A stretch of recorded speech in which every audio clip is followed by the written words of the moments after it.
ايه رأيكم بقى في الجمال ده؟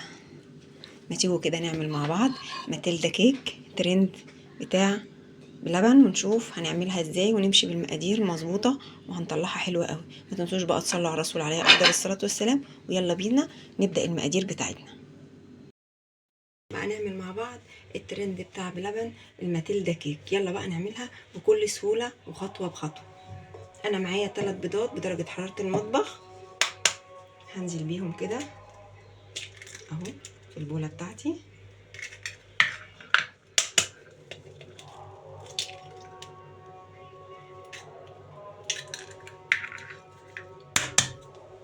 وادي البيضه الثالثه معانا. الله اكبر. دلوقتي هننزل عليهم بكوبايه سكر حبيبات عادي خالص، وهنضرب البيض والسكر كويس قوي. انا هضرب البيض والسكر بالمضرب بتاعي، انت ممكن تضربيه في الخلاط عادي مفيش مشكله، او بالمضرب اليد.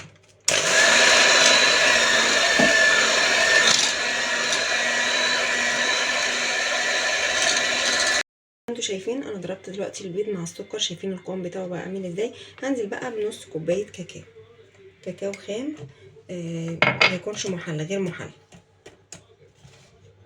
اهو. ندخله عشان ميبقاش فيه اي تكتلات. وادي بقيه الكاكاو بتاعي، ونوحد طبعا الكوبايه اللي هنشتغل بيها.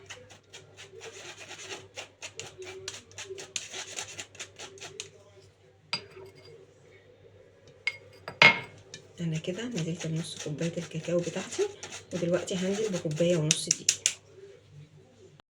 دلوقتي هنزل بالدقيق بتاعي برضك، هندخل الدقيق بتاعنا ادي كوبايه،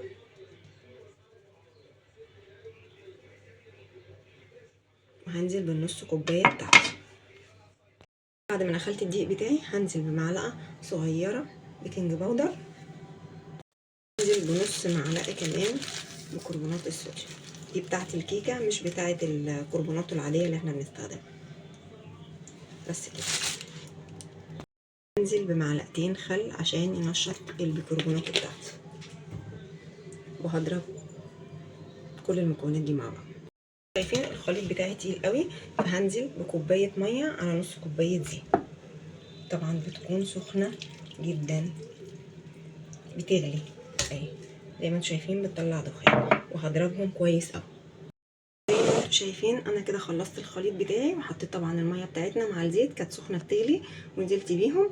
وهبدا احطهم في الصينيه بتاعتي. الصينيه بتاعتي مقاس 22 وعاملاها بورقه زبده. هنزل بالخليط بتاعي، بصوا القوام بتاعه. طبعا هشغل الفرن بتاعي على درجه حراره 180. شايفين الكيكه بتاعتي اهي، انا حطيتها في الصينيه، وهبدا كده مش عايزه فيها اي فراغات من جوه، عايزه المسام بتاعتها تبقى ضيقه اهو زي ما انتم شايفين كده. وهدخلها الفرن دلوقتي على درجه حراره 180 من تحت بس، واول ما تطلع هوريها لكم. خرجت كده الفادج بتاعتنا، خرجت اهي من الفرن زي ما انتم شايفين اهي. دلوقتي هعمل بقى الجنيش بتاعنا وهسيبها تبرد. زي ما انتم شايفين دلوقتي هنعمل الجانش بتاع الكيكه. انا معايا ربع كيلو شوكولاته وهقطعها اهو. هعمل الجانش بتاع الكيكه بتاعتنا، كيكه الماتيلدا بتاعتنا. هنعمل جانش الشوكولاته بتاعنا. حطيت 75 مللي لبن عليهم 75 مللي زيت مع معلقتين كريم شانتيه. انا بستخدم سوبر ستار كواليتي تايم بس كده، وهرفعهم على النار. انتوا شايفين اهو سخن معايا بيغلي. هنزل بقى عليه بالشوكولاته بتاعتنا،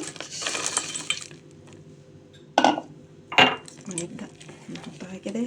هتدوب معانا على طول عشان الخليط بتاعنا سخن قوي اهو زي ما انتم شايفين اهي.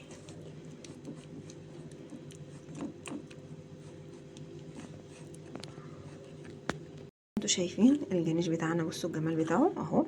هنسيبه بقى يبرد، وطبعا الكيكه بتاعتنا هتبرد. ولو لقينا الجنيش بتاعنا تقيل هنزود معلقتين او 3 معالق ميه سخنه بالظبط. شايفين الكيكه بتاعتنا اهي. طبعا هنقطع القطعه الاولانيه دي اهي،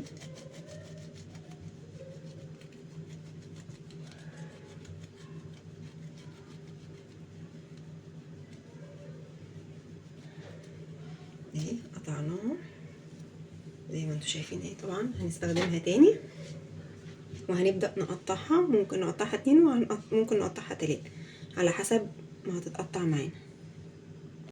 انتوا شايفين انا كده هبدأ اعمل الكيكة بتاعتنا. انا قطعتها على 3 طبقات وهبدأ احط اول طبقة. طبعا حطيت شوكولاتة تحت عشان تمسك القاعدة بتاعتها كويس ما تتحركش. دلوقتي هنعمل خليط التسقية بتاعتنا، عبارة عن خدنا معلقة من الجناش على مية بس كده، وهنسقي الكيكة بتاعتنا زي ما انتوا شايفين كده.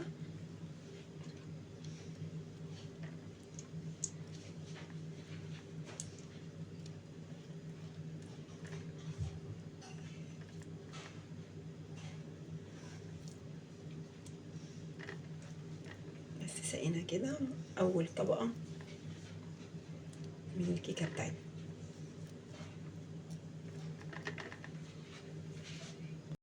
دلوقتي هنبدأ نحط الشوكولاتة بتاعتنا على الماتيلا بتاعتنا كيك اهي زي ما انتوا شايفين.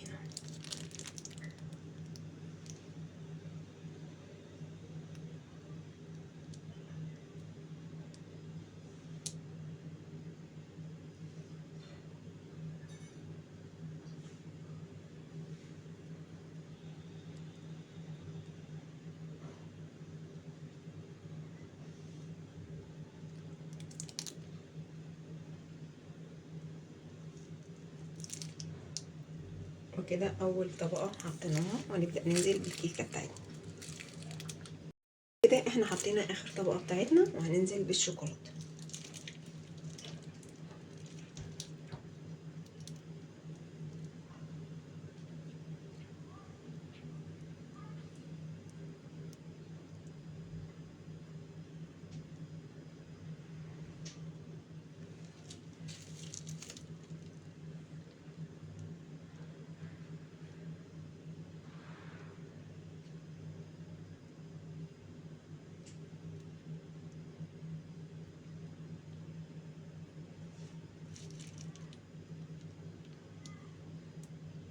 وكده نزلنا بالشوكولاتة على الكيكة بتاعتنا اهو، ماتيلدا كيك بتاعتنا اهو.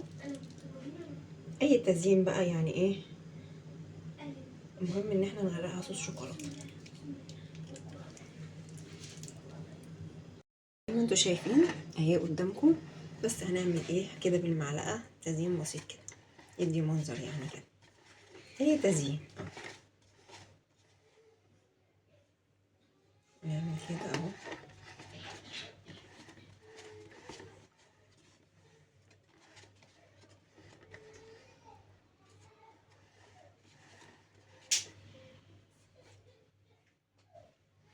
اهي وبرضك هعمل على الجناب كده اهو.